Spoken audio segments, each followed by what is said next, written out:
Doctor साहब बोले check कराओ, चेक कराए, देखो दांत पूरे ही खराब हो गए हैं, निकालना पड़ेगा, निकाल दो। पर डॉक्टर साहब दर्द बहुत होगा। डॉक्टर साहब बोले वो दर्द तो होगा, सहन तो करना पड़ेगा। डॉक्टर साहब मेरे से सहन नहीं होगा। तो डॉक्टर साहब बोले तुम्हारे जीवन में, अच्छा ये बताओ दर्द नहीं हो, तुम ऐसा कुछ जीवन में कभी पहले कहीं चोट लगी हो दर्द, तो क्या हाँ एक बार पी के जा रहा था गाड़ी से गिर गया तब दर्द नहीं हुआ था।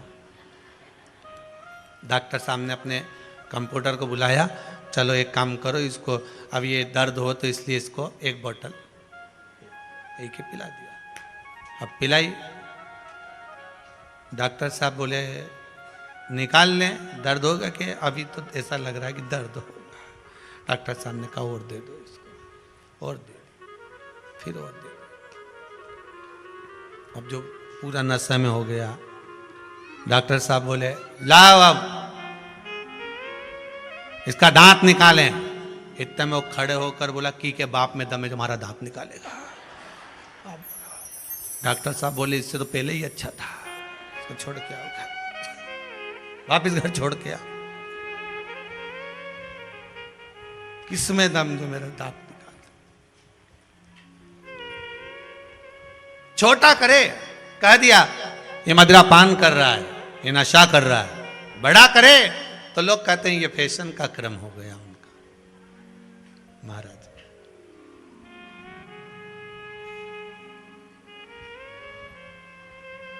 बहुत विचित्र है दुनिया के लोग। एक बात कहें, आप सुखी होकर दो रोटी अगर अच्छे से खा रहे हो ना, तो विश्वनाथ का धन्यवाद देते रहना कि बाबा तू बहुत दे रहा है, कोई कमी नहीं है, कोई कमी नहीं। भगवान को बारंबार धन्यवाद देते रहना कि तेरी कृपा है जो मिल रही है दो रोटी, ये बाप की कृपा से मिल। ब्राह्मण देव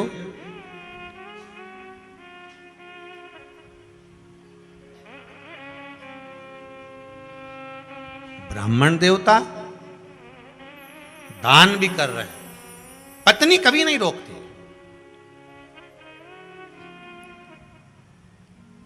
कभी नहीं रोकती। एक आज की पत्नी होती तो बात दूसरी। मनुष्य के शरीर में 1036 नाड़ियां होती हैं। कितनी? जम के बोलो जरा। 1036 नसें मनुष्य के शरीर में होती है।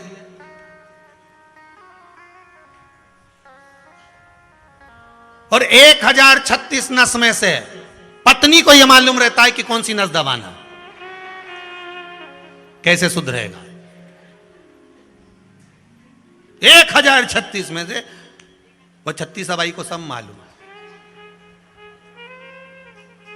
जरा से तुम उड़े और वो पहुंची, मेरे को सब मालूम है, मेरे से फालतू की बात मत करना। तुम अब पार्टी में क्या कर रहे थे मेरे से मुंह से मत सुनना, बिल्कुल मैं तुम्हें बता दे रही हूं। इतने में तो वो बैग उठाया ऑफिस चले गया। वो क्या मालूम है अभी नस दबा देगी 2 मिनट में। कई पर होती है कहीं कहीं की धर्म पत्नी। एक होती है पत्नी जो पति को पतन के रास्ते पर ले जाती है, एक होती है धर्म पत्नी जो पति को धर्म के पथ पर ले जाती है। धर्म पत्नी का फर्ज, ये यहां जागृति बहन बैठी हुई हैं और श्री अभय जी सारस्वत जी के यहाँ से बहू रानी बैठी हुई हैं, दीपिका जी। तो हम इनको दोनों को देखकर यही विश्वास रखते हैं कि आप दोनों अपने पतियों को धर्म के पथ पर लेकर आई हो। ये पक्का है कि चलो शिव महापुराण के यजमान बनना है, शंकर की कथा का अनुमोदन करना है, रसस्वादन ग्रहण करना है, भगवान की भक्ति में डूबना है। और यही की यही चमड़िया परिवार में भी हुआ था पहले। हम ये चमड़िया जी जाने ना जाने पर उनकी जो धर्म पत्नी थी, नहीं कथा करवाना है, नहीं चलना है, नहीं सत्संग करना है, नहीं स्मरण करना है।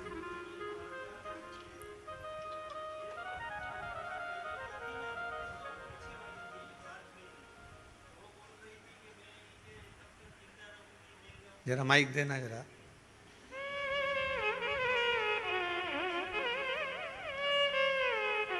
हो जाइए। हाँ भी सवाणिया जी क्या कहना चाहते हैं? जो मार्च में हमारी कथा माइक पास में लो। पहले हमने मार्च में बुक करवाई थी कथा, तो पहले मार्च में बुक करवाई मार्च में थी। तो वो अब तो ये सोच रही थी कि तब तक मैं जिंदा रहूं न रहूं कि एक बार गुरुजी की कथा दिवाली के पहले सुननी है। तो बाबा ने कृपा कर दी और हमारी कथा का नंबर लग गया जी। और अभी ये बात कर रही है कि यहाँ से वो कुबेरेश्वर महादेव को ये बोल के जाएगी कि एक बार पोरबंदर गुरुजी की कथा करवा। अरे वाह वाह वाह वाह बाबा की कृपा। बेटी बेटी बहुत बहुत साधुवाद, धन्यवाद। बस बाबा से यही निवेदन है, बाबा ऐसी कृपा करे, बहू बेटा आप लोग जो भी आए हुए हैं परिवार के, भगवान खूब कृपा करे। ये तो और साथ में एक और धन्यवाद देंगे हमारे अभय कुमार जी महाराज सारस्वत जी। तो अभी व्यासपीठ पर बोल के ही जा रहे थे कि हर साल बोला था, हर साल यहां तक कह दिया उन्होंने कि 12 वर्ष तक आप तो एक एक शिव महापुराण की कथा देते रहो। बाबा की कृपा ऐसी है, करुणा है। और हम तो आपसे भी कहेंगे बाबा ऐसा आपको भी दे, इतना दे कि बाबा आपको देता रहे और आप ऐसे शिव महापुराण की कथा करवाते रहो। जीवन का एक सुख है। फिर निवेदन करेंगे, कुबेरेश्वर धाम की धरा पर बैठे हो,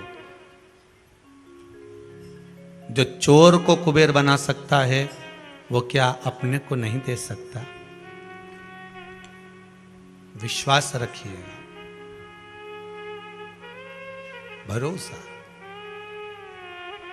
सुबह एक भैया कोई बैग टांग कर आए थे, वो आंख में आंसू भरकर रो रहे थे। तो उनको वापस बुलाकर पूछा क्या हुआ, क्या ये बताओ। कहते हैं बस मेरी मम्मी ने बड़ा विश्वास रखकर मुझे यहां भेजा है। मेरी 3 बजे की ट्रेन से मुझे वापस जाना है, पर मेरी माँ ने मुझे विश्वास रखकर भेजा है कि इस भूमि पर अगर गया है तो ये पक्का है कि कुछ ना कुछ बाबा भला करेगा। तो हमने कहा अगर विश्वास लेकर आए हो ना बाबू, अगर विश्वास लेकर पहुंचे हो ना, तो ये पक्का है कि वो हारने तो नहीं देगा। अगली बार तू आएगा तो तेरी आंखों में प्रसन्नता के अश्रु होंगे। अभी भले दुख के हो कि कहीं तकलीफ हो, हृदय में घात हो, कोई बात हो, इसलिए पर अगली बार आएगा ना तो प्रसन्नता के अश्रु तेरे पास में होंगे, प्रसन्नता के। बस विश्वास रख कर जाओ, इस भूमि से भरोसा रख कर देखा। झोली मेरी तंग बाबा तेरे यहाँ कमी नहीं। हे बाबा तेरी कृपा से विराजा हूं, मुझे विश्वास है तू खाली नहीं भेजेगा, करुणा तेरी। यहीं से मतलब नहीं, आप किसी भी शिव मंदिर में जाना, कार्तिक का महीना चल रहा है, शंकर जी के मंदिर में जाकर अगर दीपदान कर रहे हो, शंकर जी के मंदिर में जाकर दिया लगा रहे हो, बेलपत्री के पेड़ के नीचे, पीपल के पेड़ के नीचे, आंवले के पेड़ के नीचे दीप प्रज्वलित कर रहे हो, बाबा का नाम लेकर श्री शिवाय नमस्तुभ्यम बोलकर शंकर जी का गुणगान गाकर आप लगाकर देखो दीप, बाबा क्यों ना सुनेगा, क्यों ना सुने।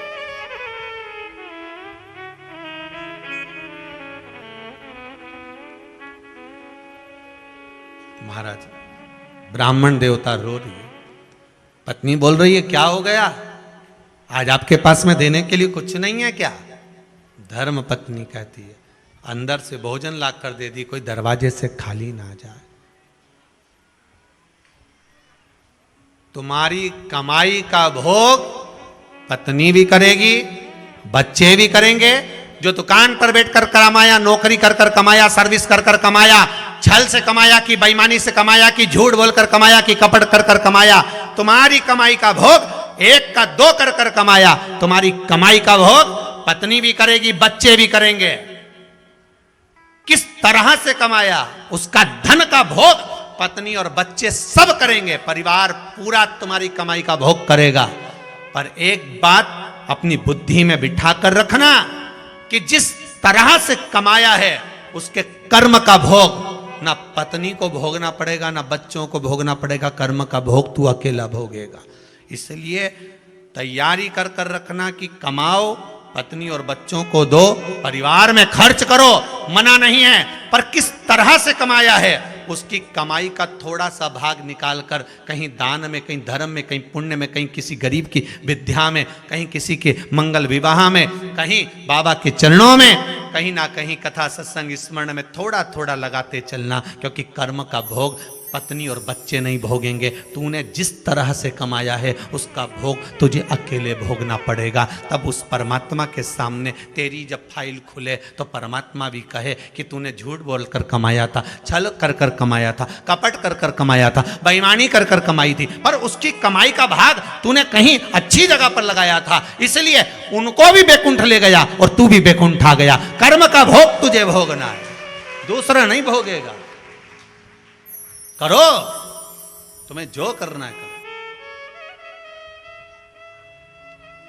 पर भोगने के पहले, देने से पहले उसमें से अगर 100 रुपए पत्नी को दे रहे हो कि ले अलमारी में रख दे, कमा कर लाया हूं, नौकरी का आया है, सर्विस का आया है, रखो अलमारी में कि बच्चों की पढ़ाई में लगाएंगे, विद्या में लगाएंगे, ये सामान लाएंगे, धनतेरस पर जाएंगे तो ये सामान, उससे पहले उसमें से कमाई निकाल कर थोड़ी सी अलग रखना कि ये सत्कर्म में लगाना है, मैंने लेकर आया हूं सत्कर्म में लगाना।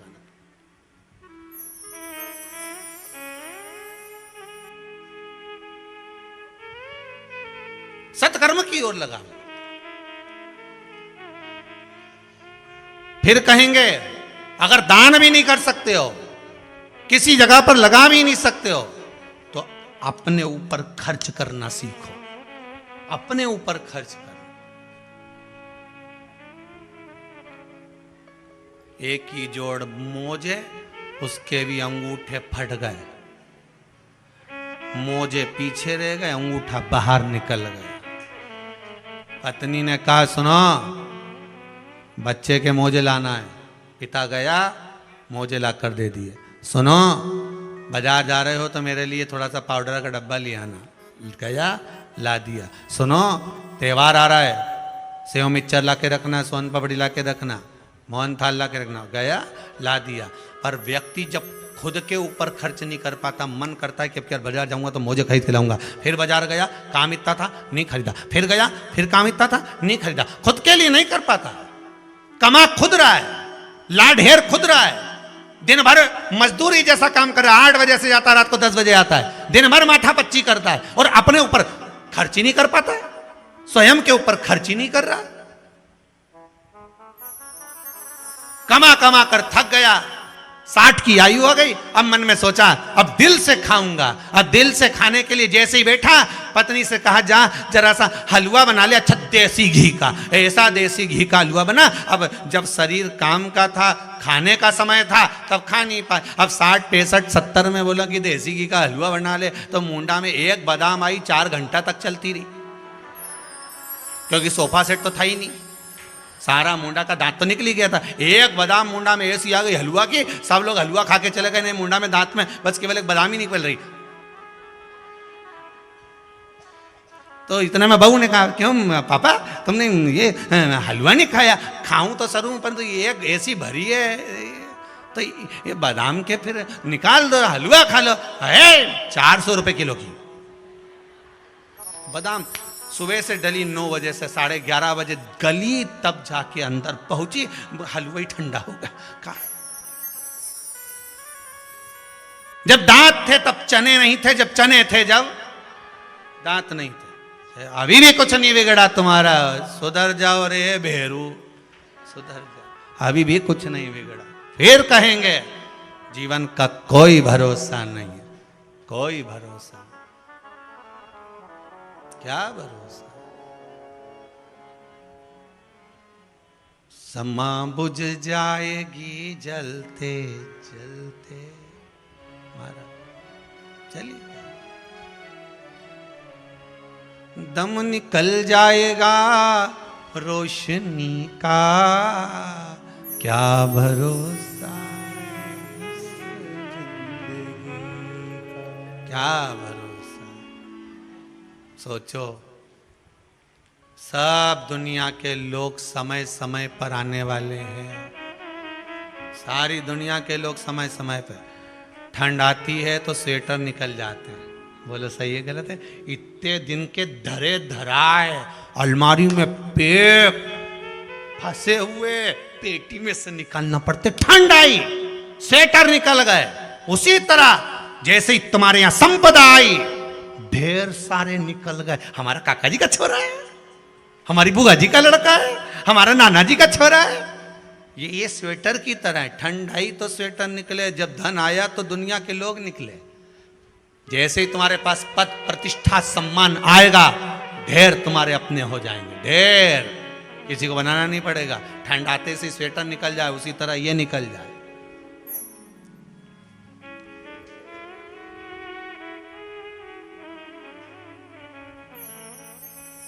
और जैसे ही गर्मी आई तो ये तन पे था नहीं,